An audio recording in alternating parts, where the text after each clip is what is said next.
الحمد لله نحمده ونستعينه ونستغفره ونؤمن به ونتوكل عليه ونعوذ بالله من شرور أنفسنا ومن سيئات أعمالنا من يهده الله فلا مضل له ومن يضلله فلا هادي له ونشهد أن لا إله إلا الله وحده لا شريك له ونشهد أن محمدا عبده ورسوله أما بعد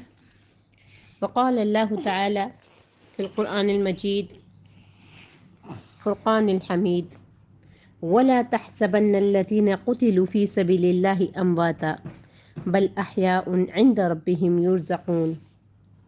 اللہ کی راہ میں قتل ہونے والوں کو مردہ نہ سمجھو بلکہ وہ زندہ ہیں، عند ربهم اپنے رب کے پاس، یرزقون روزیاں پاتے ہیں۔ تمام تعریفیں اللہ رب العالمین احکم الحاکمین کے لیے سزاوار ہیں۔ ہر قسم کے درود و سلام ہو محمد مجتبیٰ حضرت محمد صلی اللہ علیہ وسلم پر، کہ جنہوں نے ایک کامل دین ہم تک پہنچایا۔ ابھی جو میں نے آپ کے سامنے آیت مبارکہ تلاوت کی کہ وَلَا تَحْسَبَنَّ الَّذِينَ قُتِلُوا فِي سَبِيلِ اللَّهِ أَمْوَاتًا بَلْ أَحْيَاءٌ عِنْدَ رَبِّهِمْ يُرْزَقُونَ۔ تو ایک چھوٹی سی آج ہمارا جو موضوع ہے نا وہ ہے کربلا، واقعہ کربلا کا، لیکن اس کے پیچھے جو حقانیت ہے اور اس کے پیچھے کے یہاں تک بات کہ نواسہ رسول صلی اللہ علیہ وسلم کو شہید کر دیا گیا، یہاں تک بات کیسے پہنچی، تو اس کے پیچھے کی جو تاریخ ہے میں اس کا ذکر کروں گی، اور اس تاریخ سے بھی پہلے ایک اہم بات جو ہے وہ بتانا چاہوں گی کہ قرآن میں اللہ کی راہ میں قتل ہو جانے والوں کے لیے لفظ شہادت آیا ہی نہیں ہے، ٹھیک ہے، یعنی پورے قرآن میں کہیں پر بھی لفظ شہادت نہیں آیا ہے اللہ تعالیٰ کی راہ میں قتل ہو جانے والوں کے لیے۔ احادیث میں ضرور آیا ہے، لیکن کہ جیسے احادیث میں آتا ہے کہ اس کی شہادت قبول کر لی گئی، اس کو شہید بنایا گیا، اس طریقے سے جیسے کہ وَاتَّخِذَ مِنکُم شُہَدَاءَ، تو وہاں اس کے معنی لیے جا سکتے ہیں۔ ہاں، جیسے رسول ہیں ان کے لیے شہید کا لفظ آیا کہ رسول شہید بن کر آیا، یعنی شاہد بن کر آیا، اپنے قول و فعل سے اجتماعی حق کی گواہی دیتا رہا، اور قیامت کے دن سب کے سامنے کھڑے ہو کے ان کے خلاف بھی گواہی دیں گے کہ اے اللہ میں نے پیغام پہنچا دیا تھا، اب انہوں نے جو کچھ کیا اس کی یہ خود ذمہ دار ہیں، یہ نہیں کہہ سکیں گے کہ ہمیں نہیں معلوم تھا۔ تو ہم شہید اور شہادت اسی معنی میں جو ہے وہ لیتے ہیں کہ شہادت یعنی گواہی دینا، ٹھیک ہے۔ یعنی اب آپ یہ دیکھیے کہ قرآن کا جو فلسفہ شہادت ہے وہ کیا ہے، ٹھیک ہے، یعنی قرآن جو فلسفہ شہادت بیان کرتا ہے وہ کیا ہے۔ اچھا، اب جہاں تک تعلق ہے شہادت خلفاء، جب ہم حضرت حسین کی شہادت کے بارے میں بات کرتے ہیں تو اس کے جب ہم تاریخ کے اوراق پہ رکھتے ہیں تو ہمیں پتہ چلتا ہے کہ جو شہادت خلفاء تھی نا، خلفاء ثلاثہ، وہ جو ہے یہ ساری کڑیاں جو ہیں وہ ایک دوسرے سے ملی ہوئی ہیں، یعنی اس کو جو ہے وہ آپ اچھی طریقے سے سمجھ ہی نہیں سکتے حضرت حسین رضی اللہ تعالیٰ عنہ کی شہادت کو جب تک کہ یہ جو ریولیوشن ہے اس کو نہ سمجھیں، اور آپ کو جب تک کاؤنٹر ریولیوشن اور ریولیوشن کا فلسفہ سمجھ میں نہ آ جائے، جب تک جو ہے وہ آپ اس چیز کو، اس تاریخ کی تاریخی پس منظر کو نہیں سمجھ سکتے کہ یہاں تک جو معاملہ پہنچا کہ نواسہ رسول کو اس طریقے سے بے دردی سے شہید کر دیا گیا، تو وہ یہ معاملہ اتنا جو ہے وہ کیسے بگڑ گیا۔ تو اب آپ یہ دیکھیے کہ جب کسی بھی ملک میں کسی خطۂ ارض میں انقلابی تحریک چل رہی ہوتی ہے تو ابتدا میں کیا ہوتا ہے کہ انقلابی چند لوگ ہوتے ہیں، ظاہر ہے وہ کمزور ہوتے ہیں، ان سے کوئی خطرہ نہیں ہوتا، لیکن جو ہے وہ جو کشاکش کے دوران جو مخالف ہو جاتے ہیں اور وہ یہ سمجھتے ہیں کہ بھئی ابھی ہماری جو ہے وہ ہم اتنی طاقت نہیں ہوئی کہ ہم جو ہے وہ پیش رفت کریں اور اس کے بعد جو ہے وہ ہم کچھ کرنے کے قابل ہوں گے، تو پھر وہ کیا کرتے ہیں، وہ ابھی اس وقت سر جھکا کے ہی رہتے ہیں، ٹھیک ہے، کہ اس وقت تو ابھی ہم وقت کو گزاریں، اور اس کے بعد جیسے ہی ہمیں موقع ملے گا تو ہم جو ہے وہ اس انقلاب کو انڈو کر سکیں گے، ٹھیک ہے نا۔ یعنی کاؤنٹر ریولیوشن کا فلسفہ جو ہے وہ کیا ہے کہ اگر آپ کو یہ والی بات سمجھ میں نہیں آئے تو سمجھ لیں کہ آپ کو سیرت النبی کی جو بیسک چیزیں ہیں وہ نہیں سمجھ میں آئیں۔ تو یہ جو کاؤنٹر ریولیوشن کی جو موومنٹ تھی نا، جب عرب میں نبی کریم صلی اللہ علیہ وسلم کو فیصلہ کن صورتحال جو ہے وہ حاصل ہو گئی تھی، یعنی ایسا جب مکہ بھی فتح ہو گیا فیصلہ کن، یعنی کہ بھائی اب جو ہے وہ صرف اور صرف اسلام ہی ہے، اور اس کے آگے جو ہے وہ کوئی بھی جو ہے وہ سر نہیں اٹھا رہا ہے، اور اس کے علاوہ جو ہے وہ مسلمانوں کی اکثریت اتنی ہو گئی ہے، اور پے در پر جو ہے وہ لوگ دین اسلام میں داخل ہوتے جا رہے ہیں۔ جو مخالفین تھے انہوں نے سرنڈر کر دیا کہ بس اب وہ جو ہے وہ فی الحال اسلام کا لبادہ اوڑھ کر گویا کہ اسلام کے لبادے میں وہ چھپ گئے، لیکن وہ اس طاق میں تھے کہ جیسے ہی موقع ملے گا تو پھر ہم اس نظام کو تہہ بالا کر دیں گے۔ تو یہ رد عمل جو ہے وہ خود مشرکین عرب میں پیدا ہوا، جب جیسے دیکھیں سورہ توبہ کی پہلی 6 آیات نازل ہوئیں، جس میں جو ہے اللہ تبارک و تعالیٰ نے الٹیمیٹم دے دیا تھا کہ اب کسی بھی مشرک قبیلے سے کوئی معاہدہ نہیں ہوگا، یعنی اللہ اور اس کے رسول کا کسی قسم کا کوئی معاہدہ نہیں ہوگا کسی مشرک قبیلے سے۔ تو 4 مہینے کی مہلت دی گئی کہ یا تو ایمان لے آؤ یا پھر قتل کر دیا جائے گا۔ یہ والی جو آیات ہیں یہ بہت سخت آیات ہیں قرآن کی، سورہ توبہ کی جو ابتدائی 6 آیات ہیں، اور حضرت علی رضی اللہ تعالیٰ عنہ کا کہنا یہ ہے کہ یہ واحد سورت ہے جس کے ابتدائی حصے میں بسم اللہ نہیں لکھی گئی، باقی 113 صورتوں کے شروع میں بسم اللہ الرحمن الرحیم لکھی ہوئی ہے، لیکن حضرت علی کا فرمانا کیا ہے کہ یہ سورت تو تلوار ہاتھ میں لے کر اتری ہے، اور بسم اللہ الرحمن الرحیم اللہ تعالیٰ کے 2 اسماء اس میں ایسے ہیں، الرحمن اور الرحیم۔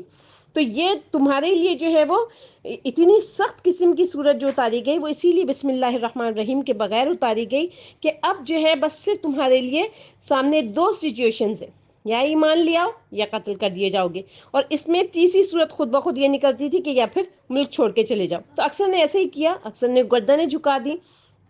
ٹھیک ہے، اور جو ہے وہ کیا ہوا کہ پھر جو ہے وہ اس کے بعد انہوں نے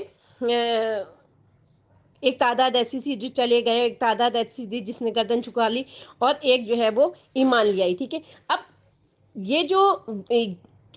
جب جیسے ہی حضرت ابو بکر کا دور خلافت شروع ہوتا ہے تو سب سے پہلے جو ہے وہ مشرکین عرب جو وہی جنہوں نے خاموشی اختیار کی تھی، اب انہوں نے سر اٹھانا شروع کیا، ایک مرتدین نبوت کھڑے ہو گئے،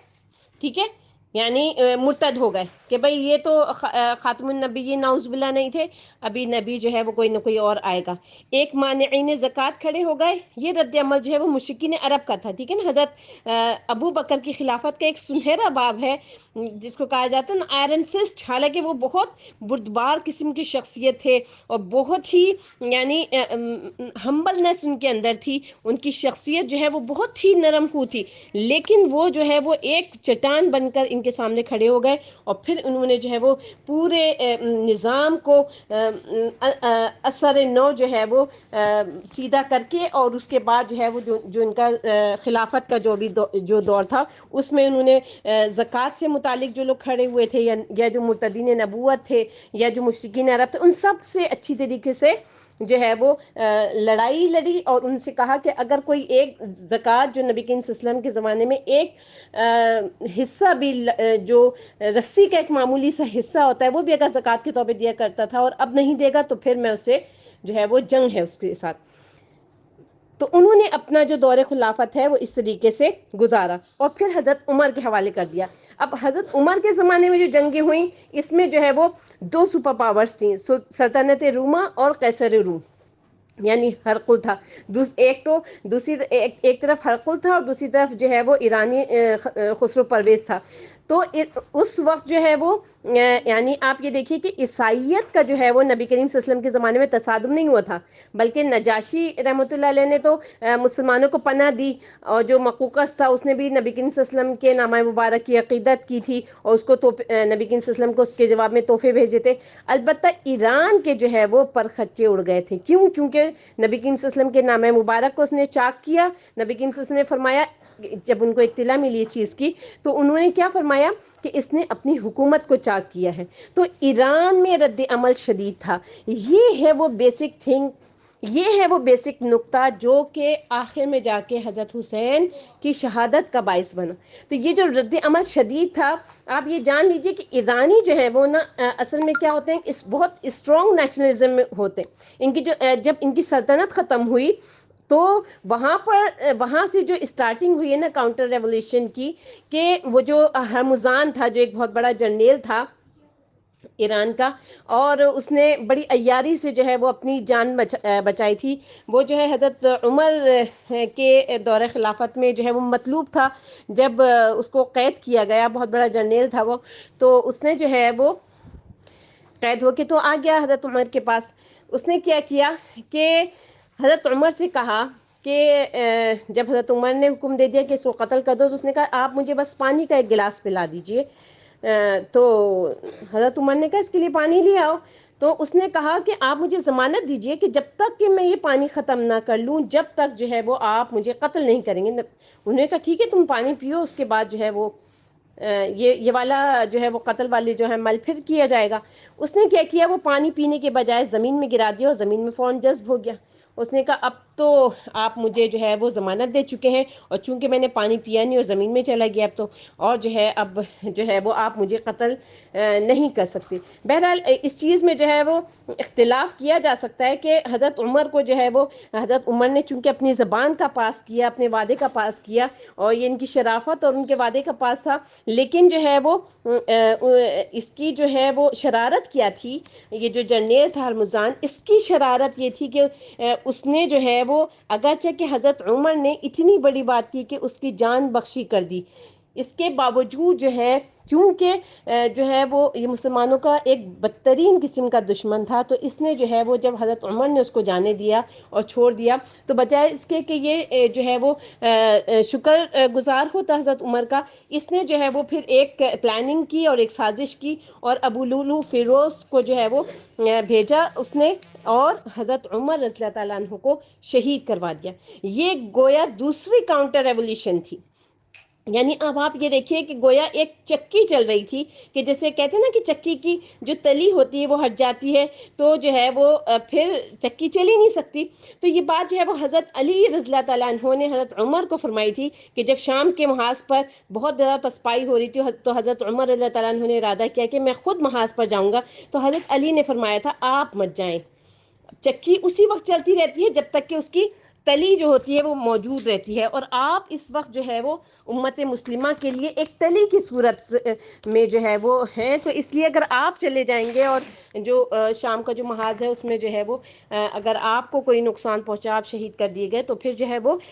بہت مشکل ہو جائے گی. تو بہرحال حضرت عمر نے جو ہے وہ حضرت علی کی اس بات کو سمجھا، اور جو ہے وہ انہوں نے جو ہے وہ پیچھے ہٹ گئے، وہ نہیں گئے. تو اب یہ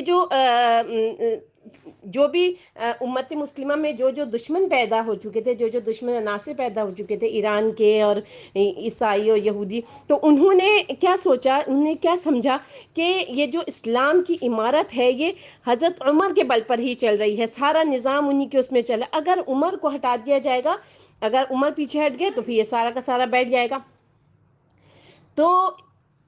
انہوں نے جو ہے وہ حضرت عمر کو شہید کروا دیا. لیکن ظاہر محمد رسول اللہ صلی اللہ علیہ وسلم کی جو بنائی ہوئی عمارت تھی وہ اتنی کمزور نہیں تھی کہ حضرت عمر کے انتقال کے بعد جو ہے وہ بالکل ہی جو ہے وہ بیٹھ جاتے اور پھر کچھ بھی نہ ہوتا. نہیں، ایسا نہیں ہوا، بلکہ حضرت عثمان رضی اللہ تعالیٰ عنہ کا انتخاب ہوا، اور حضرت عثمان کا جو دور خلافت ہے، آپ یہ دیکھیں کہ ان کا دور خلافت 12.5 سال کا ہے. تو جو پہلے 10 سال ہیں وہ حضرت عمر ہی کے مماثل رہے. یعنی جیسے حضرت عمر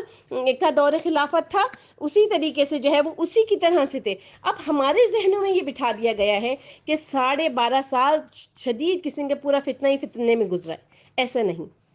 یعنی ہمیں لگتا ہے کہ شاید حضرت عمر کا جتنا دور خلافت تھا وہ سارا فساد ہی فساد تھا، اور جس طریقے سے فتوحات کا سیلاب جو ہے وہ حضرت عمر رضی اللہ تعالیٰ عنہ کے زمانے میں جاری تھا،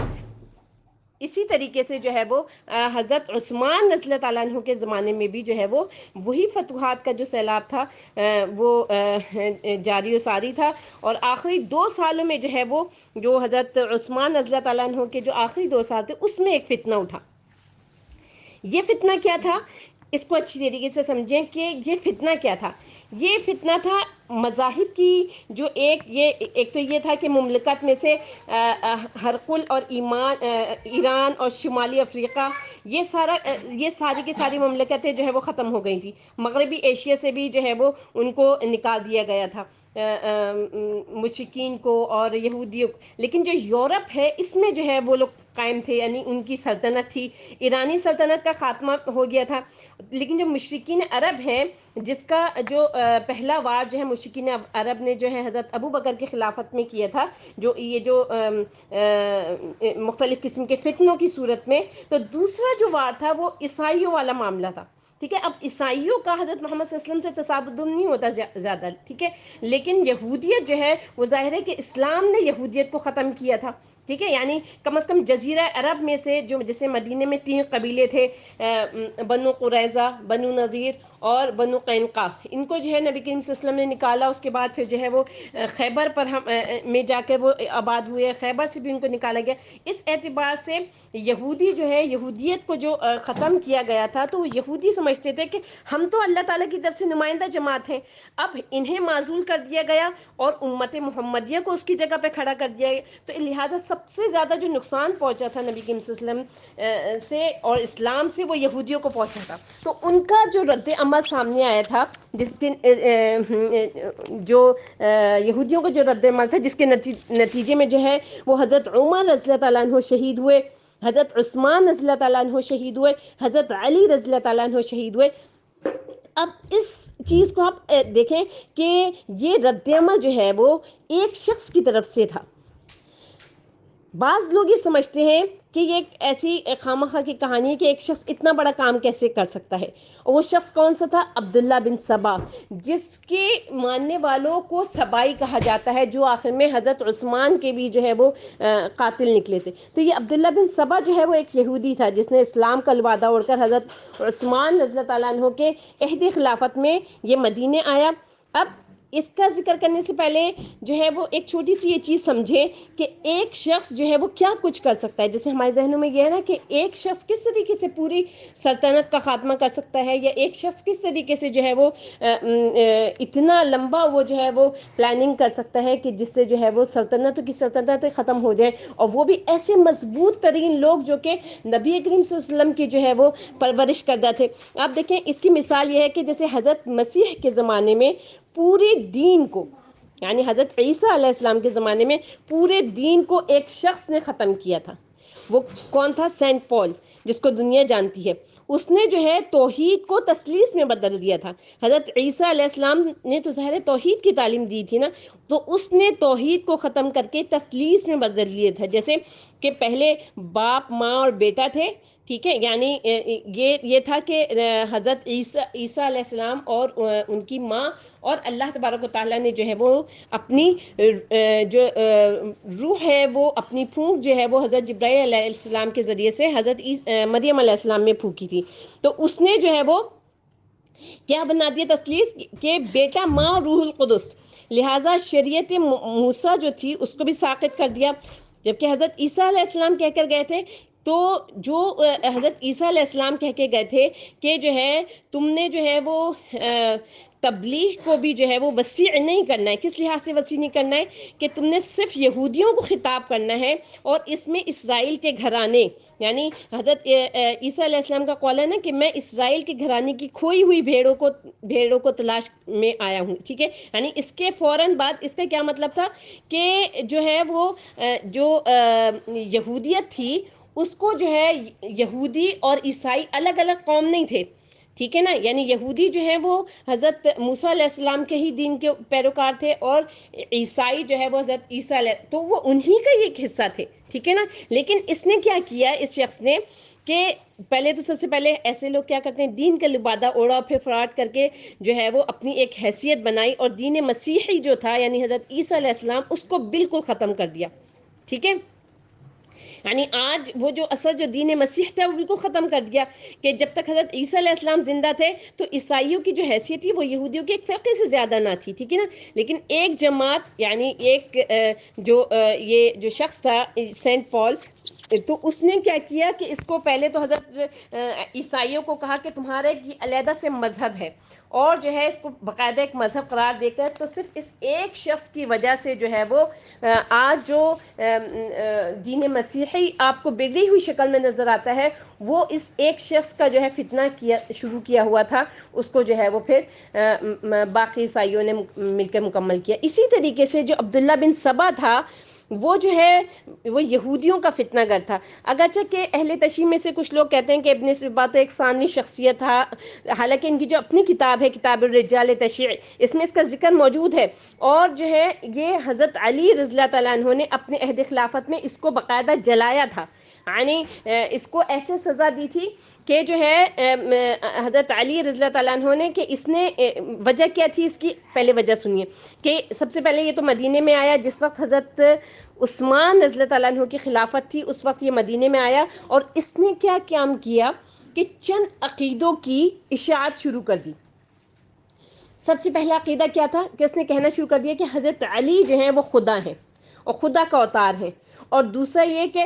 ہر نبی کا ایک جو ہے وہ وصی ہوتا ہے، یعنی جس کو وصیت کی جاتی ہے، اور نبی کریم صلی اللہ علیہ وسلم کا وصی جو ہے وہ حضرت علی ہیں، تو خلیفہ تو روز اول سے حضرت علی ہی تھے، یعنی نعوذ باللہ حضرت ابو بکر صدیق رضی اللہ تعالیٰ عنہ، حضرت عمر رضی اللہ تعالیٰ عنہ، حضرت عثمان رضی اللہ تعالیٰ عنہ تو غاصب ہیں، اور حضرت عثمان کی ظاہر اس وقت خلافت تھی، تو اس نے جو ہے اس نے سب سے پہلا کام کیا کہ اس نے قبائلی عصبیت کو بھڑکایا، یعنی قریش میں جو عصبیت آپ کو پتہ ہے کہ قریش میں موجود تھی اور بہت زیادہ تھی، اور وہ جو ہے وہ دو گھرانوں میں سب سے زیادہ تھی۔ دیکھیں، ایک ہوتا ہے گھرانہ اور ایک ہوتا ہے قبیلہ، جیسے کہ سندھیوں میں یا پنجابیوں میں جیسے ایک قبیلہ ہوتا ہے، اس کے پھر ان کی اولادیں پیدا ہوتی جاتی ہیں، پھر وہ گھرانے بنتے جاتے ہیں، پھر جس میں جو مشہور ہوتا ہے اسی کے نام سے وہی گھرانہ جو ہے وہ مشہور ہو جاتا ہے۔ اسی طریقے سے خاندان قریش میں جو ہے وہ بہت سارے گھرانے تھے، جیسے بنو ہاشم کا گھرانہ تھا، بنو امیہ کا تھا، بنو عدی کا تھا، بنو تین کا تھا۔ اب جو چوٹی کے جو دو گھرانے تھے وہ تھے بنو ہاشم اور بنو امیہ، ان میں جو ہے وہ آپس میں بہت زیادہ مسابقت رہتی تھی، بہت زیادہ کمپٹیشن رہتا تھا، اور یہ جو ہے وہ مسابقت شر کے کاموں میں بھی ہوتی تھی لیکن خیر کے کاموں میں بھی ہوتی تھی، جیسے کہ سپوز بنو ہاشم نے لوگوں کو یا حاجیوں کو کھانا کھلایا تو ہم بھی کھلائیں گے، اگر وہ حاجیوں کی زیادہ خدمت کر رہے ہیں تو ہم بھی کریں گے۔ تو یہ جو سبا تھا، عبداللہ بن سبا، اس نے جو ہے سب سے پہلا جو کام کیا، جو جڑ بوئی اس چیز کی، وہ کیا تھی کہ اس نے پرانی عصبیت کو تازہ کیا، کہ رسول اللہ حضور صلی اللہ علیہ وسلم تو جو ہے وہ بنو ہاشم میں سے تھے، لہٰذا بنو ہاشم کا خلافت پر حق ہے۔ اس سے پہلے کے جو دو خلیفہ تھے وہ نہ تو بنو ہاشم کے تھے نہ بنو امیہ کے تھے، یعنی حضرت ابو بکر جو تھے وہ بنو تین میں سے تھے، جو ایک چھوٹا سا قبیلہ تھا، اور حضرت عمر رضی اللہ تعالیٰ عنہ جو ہیں سوری حضرت ابو بکر جو ہے وہ اس میں سے تھے، عدی میں سے تھے، اور حضرت عمر جو ہے وہ تین میں سے تھے، یعنی ان دونوں کے قبیلے جو ہیں وہ چھوٹے تھے۔ اب حضرت عثمان جب خلیفہ بنے وہ بنو امیہ میں سے تھے، تو یہ جو ہے یہ اس فتنے کا پس منظر ہے جو عبداللہ بن سبا نے جو ہے وہ آ کر پھیلایا، کہ اب یہ جو حضرت عثمان رضی اللہ تعالیٰ عنہ جو خلافت کے اوپر جو ہے وہ نعوذ باللہ قابض ہو گئے ہیں، تو یہ تو ان کا حق ہی نہیں ہے۔ تو اس نے کیا طریقہ اختیار کیا کہ اس نے جو ہے وہ گروہ بنا کر بھیجنا شروع کیا۔ اب گروہ بنا کر کیسے بھیجتا تھا؟ یہ کوفے میں بھیجتا تھا، جاؤ کوفے میں جاؤ اور وہاں دمشق کے گورنر کی اور مصر کے گورنر کے ان کے خلاف جو ہے الزامات لگاؤ، اور ان کے اوپر جو ہے وہ تہمتیں لگاؤ کہ انہوں نے یہ کیا غبن کیا، غلط کام کیا، وہ اپنے رشتہ داروں کو پال رہے ہیں، اور حضرت عثمان کے خلاف باتیں کرو۔ دمشق میں جاؤ تو کوفہ کے گورنر کے خلاف باتیں کرو، کیونکہ اگر دمشق کے گورنر کے خلاف باتیں کرو گے تو پول کھل جائے گا، تمہارا پتہ چل جائے گا، وہ پکڑے جاؤ گے کہ یہ تو جھوٹے ہیں۔ تو وہاں جو ہے جب تم دمشق میں جاؤ تو وہاں مصر کے گورنر کے خلاف باتیں کرو، کوفہ کے گورنر کے خلاف باتیں کرو، اور حضرت عثمان کے اوپر الزامات لگاؤ۔ تو اس طریقے سے اس نے جو ہے یہ فتنے کو پھیلانا شروع کیا پورے، یعنی جو اسلامی سلطنت تھی اس میں۔ اور اس زمانے میں ایسے رسل و رسائل تو نہیں تھے کہ اس فتنے کا جو ہے وہ پتہ چل سکتا کہ جو ہے وہ کہ اس فتنے کا پتہ چل سکتا کہ جو ہے یہ فتنہ اتنی تیزی سے پھیل رہا ہے، ٹھیک ہے نا. تو اتنی زیادہ جو ہے وہ ظاہر ہے سوشل میڈیا بھی ایکٹیو نہیں تھا، اور خط و کتابت اور رسل و رسائل جو ہے وہ مہینوں مہینوں میں جا کر ہوتی تھی. اس نے جو ہے وہ اس طریقے سے گروپ بنا بنا کر اور بھیجنا شروع کیے، اور یہ فتنہ جو ہے وہ پھیلا دیا. تو یہ فتنے کا جب لوگوں تک پتہ چلا تو اس وقت تک جو ہے یہ فتنہ جو ہے وہ ایک تناور درخت بن چکا تھا، ٹھیک ہے. تو چونکہ یہ تناور درخت بن چکا تھا، تو اس فتنے کے نتیجے میں کہ حضرت عثمان رضی اللہ تعالیٰ عنہ کے خلاف اس نے لوگوں کو اتنا کر دیا کہ وہ پھر حضرت عثمان رضی اللہ تعالیٰ عنہ کو لوگوں نے شہید کر دیا، ٹھیک ہے. اور جو حضرت علی رضی اللہ تعالیٰ عنہ ہیں، تو ان کو جو ہے پھر سبائیوں نے جو ہے وہ ان کو گھیراؤ میں لے لیا. یعنی پہلے تو حضرت عثمان کو شہید کیا جن سبائیوں نے، تو یہی لوگ جو ہیں وہ حضرت علی کے ارد گرد رہے، اور جو ہے وہ حضرت علی جو ہے حضرت علی رضی اللہ تعالیٰ عنہ نہیں چاہتے تھے کہ وہ خلافت کی بیعت لیں، لیکن جو ہے وہ معاملہ ایسا تھا کہ حضرت عثمان کو شہید کر دیا گیا تھا، اور جو ہے وہ فتنہ اتنا بڑھ چکا تھا. تو اب وہ کیا کرتے، یعنی ایسا بھی نہیں ہو سکتا تھا کہ امت کو بغیر خلیفہ کے چھوڑ دیتے. تو سب سے پہلے تو جو خلافت کے لیے حضرت زبیر رضی اللہ تعالیٰ عنہ سے کہا گیا، تو انہوں نے کہا کہ نہیں، میں خلیفہ نہیں بنوں گا. پھر حضرت طلحہ رضی اللہ تعالیٰ عنہ سے کہا گیا، انہوں نے بھی نہیں مانا. اب آپ دیکھیں کہ عشرہ مبشرہ میں سے یہی جو ہے وہ تھے جو کہ باقی تھے. تو پھر حضرت علی سے کہا گیا تو انہوں نے جو ہے وہ پھر تسلیم کر لیا. لیکن اس کے بعد حضرت علی کو خلیفہ بنانے کے بعد جو خانہ جنگی ہوئی، تو اس خانہ جنگی کے نتیجے میں تقریباً 1 لاکھ کے قریب نوجوان جو ہے وہ تلواروں سے، نیزوں سے، برچھیوں سے مسلمانوں کے ہاتھوں یہ ختم ہوئے، ہلاک ہوئے. تو یہ ہماری تاریخ کا ایک جو ہے وہ تاریخ ترین باب ہے. یعنی 4.5 سال حضرت علی کی خلافت کے، اور 6 ماہ حضرت حسن رضی اللہ تعالیٰ عنہ کی خلافت کے. اس سے کیا ہوا کہ ایک طرف تو اسلام کی جو توسیع ہو رہی تھی، جو کہا جاتا ہے نا حضرت کہ تھمتا نہیں تھا کسی سے سیل رواں ہمارا، یعنی وہ جو ایک سیلاب تھا جو کہ رک ہی نہیں رہا تھا، فتوحات کا جو سیلاب تھا جو کہ حضرت عمر رضی اللہ تعالیٰ عنہ کے زمانے سے شروع ہوا تھا، اور حضرت ابو بکر کے زمانے سے شروع ہوا تھا، اور حضرت عثمان کے زمانے سے شروع ہوا تھا. تو وہ جو سیلاب تھا نا وہ رک گیا. یعنی اب ظاہر ہے ایک طرح سے جس کو خانہ جنگی کہا جاتا ہے کہ دست و گریباں ہو گئے. تو اس کی مثال آپ ایسے سمجھیے کہ جیسے ایک ٹرک ہوتا ہے کہ وہ بلندی کے اوپر جا رہا ہوتا ہے، اور اگر جو ہے وہ بلندی کے اوپر جاتے ہوئے جب اگر ٹرک کے ڈرائیور کو بریک لگانے پڑے تو وہ اس کی جان پہ بن جاتی ہے. کیوں؟ کیونکہ اس کو پتا ہے کہ اگر ٹرک بند ہو گیا تو سٹارٹ بہت مشکل سے ہوگا، اور اگر نیچے کی طرف دوبارہ چلا گیا پھر تو بہت ہی مشکل ہو جائے گی. تو اسی طریقے سے جو ہے وہ اسلام کا اور مسلمانوں کا اور فتوحات کا جو سلسلہ تیزی سے بلندی کی طرف جا رہا تھا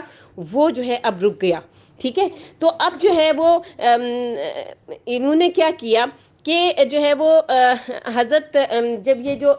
اسلام کی بلندی کی طرف جاتے ہوئے سیل رواں جہاں پر رکا، تو حضرت علی نے ایک کام یہ کیا. اب اس میں کیا مصلحت تھی یہ تو خود ہی جانتے ہوں گے، بہرحال ہم قیاس کر سکتے ہیں کہ ابھی جو خلافت کا جو مرکز تھا وہ مدینہ منورہ تھا. یعنی سب کی خلافت حضرت نبی کریم صلی اللہ علیہ وسلم نے مدینہ کو مرکز بنایا، حضرت ابو بکر نے، حضرت عمر رضی اللہ تعالیٰ عنہ نے، حضرت عثمان رضی اللہ تعالیٰ عنہ نے مدینہ کو جو ہے وہ مرکز بنایا تھا اپنی خلافت کا. لیکن حضرت علی نے جو ہے وہ اپنا مرکز کوفے کو بنا لیا. تو اس کی ظاہری وجہ تو یہی سمجھ میں آتی کہ اسلام کا پھیلاؤ اتنا زیادہ ہو گیا تھا، اتنا بڑھ گیا تھا کہ مدینہ جو ہے وہ بہت صحرا آس پاس تھے ریاض کے اور اس کے، تو وہ عبور کر کے آنا پڑتا تھا. تو جس کی وجہ سے جو ہے وہ یعنی وہ ایک طرف ہو گیا تھا، جبکہ کوفہ جو ہے وہ ایک ایسا مرکز تھا جس کے ایک طرف ایران تھا، شام تھا، اور وہیں سے جو ہے وہ اس کی بھی عراق، تو ظاہر ہے کوفہ جو ہے وہ خود عراق میں شامل ہے. تو تمام جتنی بڑی بڑی سلطنتیں جو تھیں وہ اس کے آس پاس تھیں. تو بہرحال حضرت علی نے کوفہ کو اپنا جو ہے وہ مرکز بنایا. تو سبائی جو تھے، یعنی عبداللہ بن سبا کے جو وہ تھے، جو جتنے بھی سبائی تھے، ان کا بھی وہی مرکز تھا. تو جب جنگ جمل ہوئی، یعنی ابھی جنگ جمل شروع نہیں ہوئی تھی، جنگ جمل کے لیے ابھی جو ہے وہ کیا ہوا کہ حضرت عائشہ رضی اللہ تعالیٰ عنہا اور حضرت امیر معاویہ اور جو ہے وہ حضرت طلحہ، حضرت زبیر، یہ سب آئے کہ حضرت علی سے بات چیت کرنے کے لیے، گفت و شنید کرنے کے لیے. ابھی گفت و شنید جاری تھی کہ حضرت عثمان کے قاتلوں کو سزا دی جائے. ابھی یہ گفتگو شنید کرنے آئے تھے صرف، ابھی کوئی جنگ کا نہ ان کا ارادہ تھا، نہ یہ جنگ لڑنے کے لیے آئے تھے، نہ ہی ان کا کوئی ایسا وہ تھا کہ جنگ لڑی جائے گی، کچھ بھی نہیں. ابھی صرف اور صرف انہوں نے نا صحابیوں نے حضرت علی تک ابھی ان کو پہنچنے ہی نہیں دیا، ابھی جنگ ہی شروع نہیں ہوئی تھی. تو جب انہوں نے یہ مطالبہ کیا کہ ہمیں جو ہے وہ قصاص لینا ہے حضرت عثمان کے قاتلوں سے، حضرت علی رضی اللہ تعالیٰ عنہ جو ہے اس وقت آمادہ ہو گئے کہ میں سزا دوں گا حضرت عثمان کے قاتلوں کو، میں ضرور سزا دوں گا. تو عین اسی وقت کوفہ کی مسجد سے جو ہے وہ 10,000 کے قریب جو صبائی تھے وہ جو ہے وہ اٹھ کھڑے ہوئے، اور جو ہے 10,000 نہیں 10,00,000 کا جو مجمع تھا وہ اٹھ کھڑا ہوا، اور آس پاس کے لوگ جمع ہو گئے اور سب کہنے لگے کہ ہم ہیں حضرت عثمان کے قاتل، اب ہم سے لو بدلہ. یعنی آپ جیسے میں نے بھی آپ کو شروع میں بتایا نا کہ وہ گروہ گروہ بھیج کے جو ہے انہوں نے اپنی طاقت اتنی مضبوط کر لی تھی کہ سب کے سب جو ہے وہ کھڑے ہو گئے اور کہنے لگے ہم ہیں عثمان کے قاتل، اور کوفہ تو تھا ان کا مرکز. تو انہوں نے کہا ہم ہیں عثمان کے قاتل، اب ہم سے لو. اچھا اب انہوں نے صرف یہی نہیں کیا کہ کھڑے ہو گئے، بلکہ پھر کیا کیا، فوراً جنگ چھیڑ دی. اب یعنی کسی کی سمجھ میں نہیں آیا کہ جنگ کس بات پہ چھڑی ہے. اب آپ کو پتا ہے جنگ جس وقت چھڑ جاتی ہے، جب ڈائریکٹ جنگ ہو جاتی ہے تو پھر اس میں تو یہی ہوتا ہے یا تو مرو یا پھر مارو، یعنی بیچ کی کوئی راہ نہیں ہوتی. تو ایک رات میں 10,000 مسلمان شہید ہو گئے. تو یہ جو 10,000 مسلمان شہید ہو گئے، اس میں 2 عشرہ مبشرہ سے مراد وہ 10 صحابی ہیں جن کو جنت کی خوشخبری نبی کریم صلی اللہ علیہ وسلم نے دنیا میں ہی دے دی تھی. تو ان میں سے وہ 2 عشرہ مبشرہ یعنی حضرت زبیر رضی اللہ تعالیٰ عنہ اور حضرت طلحہ رضی اللہ تعالیٰ عنہ،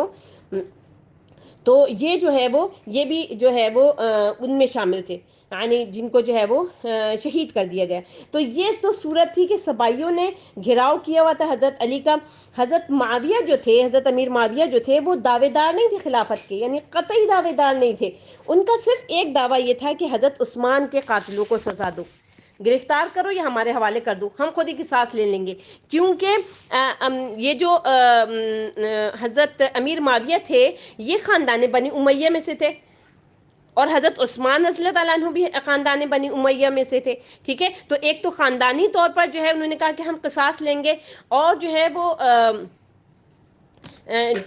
دوسری بات یہ تھی کہ ظاہر ہے وہ ایک خلیفۃ المسلمین تھے، تمام مسلمانوں کے خلیفہ تھے. حضرت عائشہ بھی یہ کہیں تھی کہ ان کا قصاص لینا چاہیے. اب حضرت علی جو ہیں ان کا ظاہر ہے کیا مطالبہ تھا، انہوں نے کہا پہلے تم میری بیعت کرو، کیونکہ ان لوگوں نے ابھی تک بیعت نہیں کی تھی حضرت علی کی. انہوں نے کہا پہلے تم میری بیعت تو کرو، میرے ہاتھ مضبوط کرو تاکہ میں ان کے خلاف کوئی اور قدم اٹھا سکوں. اور حضرت امیر معاویہ کو یہ بات پتہ تھی کہ اگر میں نے بیعت کر لی تو حضرت علی تک جو ہے یہ صبائی مجھے پہنچنے ہی نہیں دیں گے، پہلے ہی میرے گردن اڑا دیں گے. ٹھیک ہے، اس لیے کہ صبائی تو آپ کو حضرت علی کو ہر طرف سے گھیرے ہوئے تھے. بہرحال یہ جنگ چلتی رہی، اور جو وہ تھی جو جماعت ایک تھی جو حضرت علی کو گھیری ہوئی تھی، ان میں سے جو ہے وہ ایک یعنی جو صبائیوں کی جو جماعت تھی کہ نا، انہی میں سے ایک جماعت نکلی جس کا نام خوارج ہے، یعنی انہی میں سے خوارج نکلے. اور انہی خارجیوں میں سے ایک خارجی جو تھا ابن ملجم، اس نے حضرت علی رضی اللہ تعالیٰ عنہ کو شہید کر دیا. ٹھیک ہے، اب حضرت علی رضی اللہ تعالیٰ عنہ کو بھی شہید کر دیا گیا، جبکہ حضرت علی جو ہے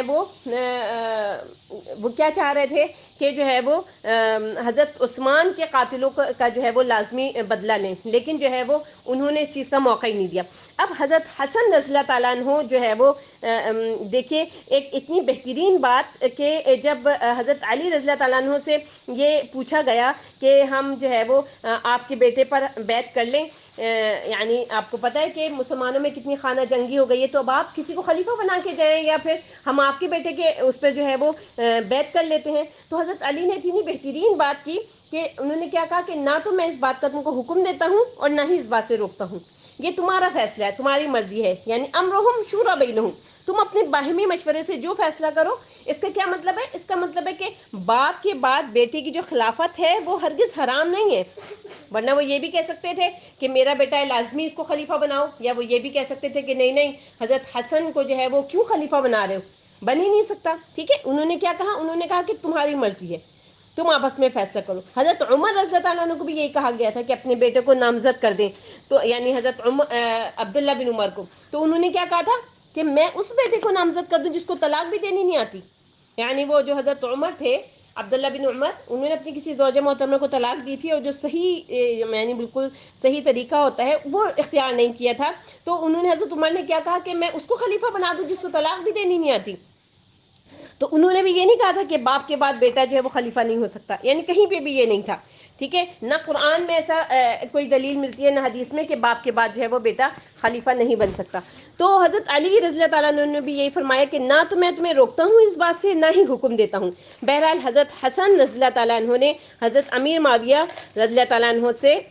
حضرت امیر معاویہ رضی اللہ تعالیٰ عنہ سے صلح کر لی حضرت حسن نے، اور خلافت جو ہے وہ ان کے سپرد کر دی. دیکھیں ان چاروں خلیفاؤں کے ساتھ حضرت حسن کا جو دور خلافت تھا وہ ٹوٹل 6 مہینے کا تھا. ٹھیک ہے، یعنی یہ جو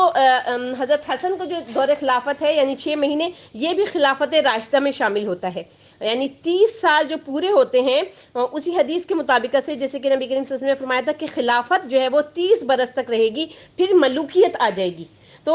حضرت حسن رضی اللہ تعالیٰ عنہ کا بہت بڑا یہ کارنامہ ہے کہ انہوں نے خانہ جنگی کا دروازہ بند کر دیا. اور یہ حضرت حسن رضی اللہ تعالیٰ عنہ کے لیے پیشن گوئی تھی نبی کریم صلی اللہ علیہ وسلم کی، کہ حضرت نبی کریم صلی اللہ علیہ وسلم نے اس وقت یہ پیشن گوئی کی تھی جب حضرت حسن رضی اللہ تعالیٰ عنہ جو ہیں بچے تھے، کہ میرا یہ بیٹا مسلمانوں کے 2 بڑے بڑے گروہوں میں خانہ جنگی رکوائے گا. اور یہ پیشن گوئی ظاہر حضرت حسن کے علم میں بھی ہوگی. بہرحال انہوں نے حضرت معاویہ سے جو ہے وہ صلح کر لی اور خلافت ان کے حوالے کر دی. کچھ شرائط تھی ان کی، تو ایک طرف تو نبی کریم صلی اللہ علیہ وسلم کی پیشن گوئی پوری ہو گئی، اور دوسری طرف جو ہے وہ جو سبائی تھے جنہوں نے پہلے حضرت عثمان کو بھی شہید کروایا، اس کے بعد حضرت علی کو بھی شہید کروایا، اب وہ جو سبائی تھے وہ جو ہے وہ انہوں نے حضرت حسن رضی اللہ تعالیٰ عنہ کو تانے دینے شروع کر دیے. یا عار المؤمنین، مؤمنوں کے لیے تم موجب عار ہو، موجب شرم ہو کہ تم نے امیر معاویہ کو خلیفہ تسلیم کر لیا، تم نے بزدلی دکھائی ہے. معاذ اللہ ثم معاذ اللہ. نبی کریم صلی اللہ علیہ وسلم کے نواسے کے لیے جو ہے وہ انہوں نے اس طرح کے الفاظ استعمال کیے. اب آپ یہ دیکھیے کہ جب ہم امیر معاویہ کے متعلق دیکھتے ہیں تو حضرت امیر معاویہ جو ہے وہ ان کا جو دور خلافت ہے وہ خلافت راشدہ نہیں ہے. ٹھیک ہے، یعنی جو نبی کریم صلی اللہ علیہ وسلم نے خلافت راشدہ کا جو ٹائم پیریڈ بتایا تھا وہ 30 سال تھا، اور وہ حضرت امیر معاویہ کا جو دور خلافت شروع ہوتا ہے وہ خلافت راشدہ نہیں ہے، اس سے جو ہے وہ الگ ہے. ٹھیک ہے، لیکن جو حضرت امیر معاویہ رضی اللہ تعالیٰ عنہ کے مناقب ہیں وہ بھی جو ہے وہ اس کے ساتھ ساتھ موجود ہیں. وہ خلیفہ راشد تو نہیں تھے، لیکن ان کے دور سے ملوکیت کا جو ہے وہ آغاز ہوا تھا. ٹھیک ہے نا، کہ جو ہے وہ کچھ لوگ ایسے سمجھتے ہیں کہ کربلا کے بعد سے جو ہے وہ دور ملوکیت کا آغاز ہوا تھا، تو یہ غلط ہے. دور ملوکیت تو اس سے 20 سال پہلے جو ہے وہ یعنی جب 20 سال پہلے جو امیر المؤمنین یہ جو امیر معاویہ تھے ان کا جو ہے وہ آغاز ہوا تھا جب انہوں نے حکومت کی باغ دوڑ سنبھالی، جن کو کسر العرب بھی کہا گیا ہے. تو یہ جو ہے وہ ان کے دور سے دور ملوکیت کا آغاز ہو گیا تھا. ٹھیک ہے، ایک طرف وہ صحابی رسول ہیں، نبی کریم صلی اللہ علیہ وسلم کے سالے ہیں، ان کی جو ہمشیرہ تھیں ام حبیبہ حضرت حبیبہ رضی اللہ تعالیٰ عنہ نبی کریم صلی اللہ علیہ وسلم کی بیوی تھیں. پھر جو امیر معاویہ تھے حضرت امیر معاویہ وہ اس قدر معتبر تھے کہ کاتبان وحی میں وہ شامل تھے، یعنی وحی کی کتابت کرنے والے چند لوگ تھے جن کو نبی کریم صلی اللہ علیہ وسلم کہتے تھے کہ وحی کو لکھو. تو جو ہے وہ بڑا توازن کی ضرورت ہوتی ہے اس معاملے میں. تو میں بس اب اس کو جو ہے تھوڑا سا مختصر کروں گی، انشاءاللہ جو ہے وہ کل ہم اس کو مکمل کریں گے. بس تھوڑا سا جو ہے وہ حضرت امیر معاویہ کے مناقب جو ہیں وہ اس پہ بات ہو رہی تھی کہ حضرت امیر معاویہ جو ہے وہ ان چند لوگوں میں سے جو کہ کاتبین وحی تھے، یعنی جو کہ وحی کو لکھنے والے لوگ تھے. ٹھیک ہے، تو جہاں تک جو ہے وہ صحابہ کرام کا تعلق ہے تو صحابہ کرام سب کے سب جو ہے وہ نیک سیرت تھے، یعنی ان کی روایت کو جو ہے وہ قبول ظاہر ہے ان کی روایتوں کو قبول کیا گیا، ان پر کوئی جرح اور تعدیل نہیں کی گئی، اس لیے کہ ان کا تزکیہ جو ہے وہ حضرت محمد صلی اللہ علیہ وسلم نے خود کیا تھا۔ اس لیے یہ تو ہو سکتا ہے کہ کسی صحابی سے اجتہادی طور پہ کوئی غلطی ہو جائے، لیکن وہ خطا جو ہے وہ نیت کی خطا نہیں ہوگی، یعنی اگر کسی صحابی کی نیت پر شبہ کیا جائے گا تو یہ حملہ جو ہے وہ نعوذ باللہ نبی کریم صلی اللہ علیہ وسلم پر ہوگا کہ وہ معاذ اللہ اپنی ساتھیوں کو تربیت دے ہی نہیں سکے، وہ جو ہے وہ تزکیہ کر ہی نہیں سکے، نعوذ باللہ نعوذ باللہ۔ یعنی 3 جگہ جو قرآن میں آیا ہے کہ یتلو علیہم آیاتہ ویزکیہم، تو یعنی تو کیا تزکیہ، تو یہ سوال اٹھتا ہے کہ کیا تزکیہ کیا؟ اگر ان کے قریب ترین جو ساتھی تھے اگر نعوذ باللہ ان کی نیت خراب تھی، یا وہ دنیا کے طالب تھے، یا دنیا میں وہ اقتدار کی ان کو طلب تھی، تو پھر اس کا کیا مطلب ہے؟ معاذ اللہ یہ تو نبی کریم صلی اللہ علیہ وسلم کے اوپر بات آتی ہے۔ تو لہٰذا صحابہ جو ہیں وہ سب کے سب جو ہے وہ ان سے کسی اس پہ مسئلے پہ اختلاف تو کیا جا سکتا ہے، لیکن ان کی نیت پر حملہ نہیں کیا جا سکتا۔ تو اسی طریقے سے حضرت امیر معاویہ کی شخصیت جو ہے وہ ایک چیز ہے، اور دوسرا ان کی جو خلافت ہے وہ ایک علیحدہ چیز ہے، یعنی ان کا جو دور ہے وہ دور ملوکیت ہے۔ کچھ کہتے ہیں کہ اسلام کو قائم کرنے کے لیے جو ہے وہ حضرت حسین میدان میں آئے تھے، تو یہ بھی غلط ہے۔ اسلام تو سالہ سال پہلے قائم ہو گیا تھا، جاء الحق وزهق الباطل ان الباطل كان زهوقا، تو اسلام تو قائم ہو گیا تھا، البتہ اب اس میں زوال شروع ہو گیا تھا، اور اس زوال کو روکنے کے لیے حضرت حسین جو ہے وہ میدان میں آئے۔ تو اس شاندار حیثیت میں جو اسلام اوپر گیا تھا، اب جب وہ نیچے